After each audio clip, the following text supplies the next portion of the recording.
Good morning mga kababayan ko. Magandang gabi dyan mga kabuli. Anyway mga kabuli, pag-usapan natin ngayon mga nangyayari ngayon sa Pilipinas ulit. Right? Okay, first dito kay Marcoleta. Ngayon may ugong-ugong mga kababayan ko na although nag-file na sila about dito kay Marcoleta. Sabi nga nila, kung kumukontra ka kay BBM, kay Martin Romualdez, sila gagawa ng paraan para mapatalsik ka.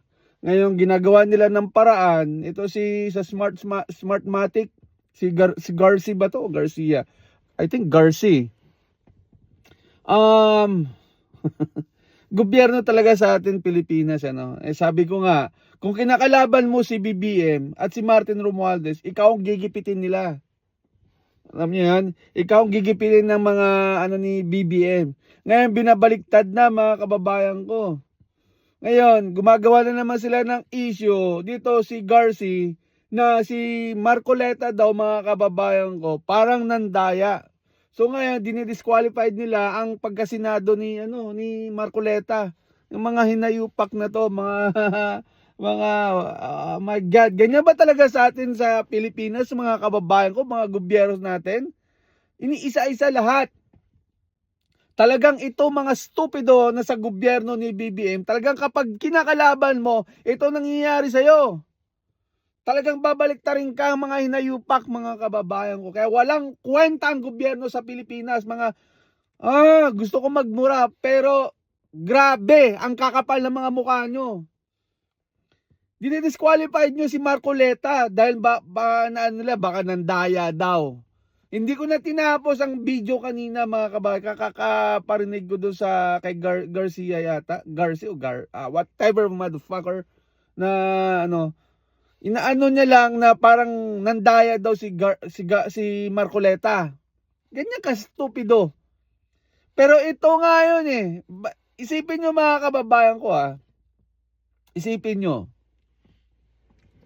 Sinasabi ko nga na talagang ito nangyayari kasi sa Blue Ribbon kay Ping Lacson tsaka kay Marcoleta. Talagang tinik sa lalamunan kasi nila si Marcoleta. Tinik. Talagang hindi nila kaya. Ngayon, ginagawa nila, dinadivert nila ngayon mga kababayan ko. Nililihis nila. Ginagawa nilang paraan para mapatalsik nila si Marcoleta o ma-disqualified si Marcoleta sa Senado. Ganyan ka-stupido ang gobyerno ng Pilipinas. Ganyan kagago kahinayupak ang kakapal ng mga mukha nyo. Tapos samantalang si Ping Lacson, di naman tutusin, di naman nanalo yan Garcia din yan. Smartmatic, mga kababayan ko. Si Kiko Pangilinan, bakit hindi niya inano? Sa bagay, tao niya yun. Ano rin yun? Si Bam Aquino, wala sa survey yun. Bakit nanalo? Pati si Kiko, wala na sa survey. Ba't nanalo? Smartmatic din yun. Hindi ba pandaraya yun mga kababayan ko? Samantalang ito si Marcoleta, walang nandaya ang nangyari. Kasi alam nyo bakit? Si Duterte ang nagpresenta na tumakbo ng bilang senador. At kasama ni Sara Duterte. I don't know, I forgot mga kababayan ko. I think yun si Marcoleta, independent, pero hindi ako sure. Pero alam ko kasama yan sa team ni Sara Duterte. Ganyan kayo nayupak, ganyan kakakapal ng mga muka ang mga bisasyon ni BBM. Ito pa mga kababayan ko, yung 18 Marines. Binabaliktad na sila, pati yung lawyer. Kahayupak talaga. Mga kababayan ko, ang kakapal ng mga mukha ng mga to. Sabi ko nga, kung kinakalaban mo si BBM at si Martin Romualdez, binabaliktad nila lahat. Mga inayupak, ang kakapal ng mga mukha nyo. Gumising kayo, hoy, mga inayupak kayo sa gobyerno. Ang kakapal ng mukha nyo. Hindi kami tanga, mga akala nyo. Hindi kami tanga, mga Pilipino. Inakala nyo, mga inayupak kayo, hoy, mga nasa gobyerno.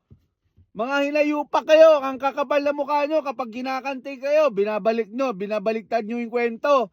Mga hinayupak kayo, hoy! Kakapal naman ang mukha nyo. Mahiya naman kayo sa gobyerno. Mahiya naman kayo sa mga Pilipino.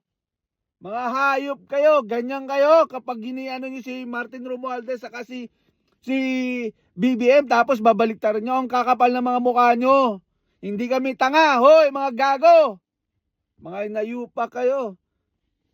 Nakaka-high blood lang mga kababayan ko. Kasi ganito ang ano ng Pilipinas. Ganyan ang sistema nila. Anyway mga kababayan ko, na-stress lang ako. Kayo nung bahala musga kung sino mga inayupak na yan. Pero palalabas ko mga picture nila rito, mga inayupak na to kung sino. Pati yung sa 18 Marines, binabaliktad na rin sila. Sila nga yung kinakasuhan ng mga nasa gobyerno. Anyway mga kababayan ko, nakaka-stress lang. Nakakainis lang sa gobyerno natin kasi kung kinakanti mo nga si BBM at si Martin Romualdez, binabalikan ka ng mga nayupak na to. Ito, mga to. Mga inayupak sa gobyerno, mga hayop, ang kakapal ng mga mukha nyo.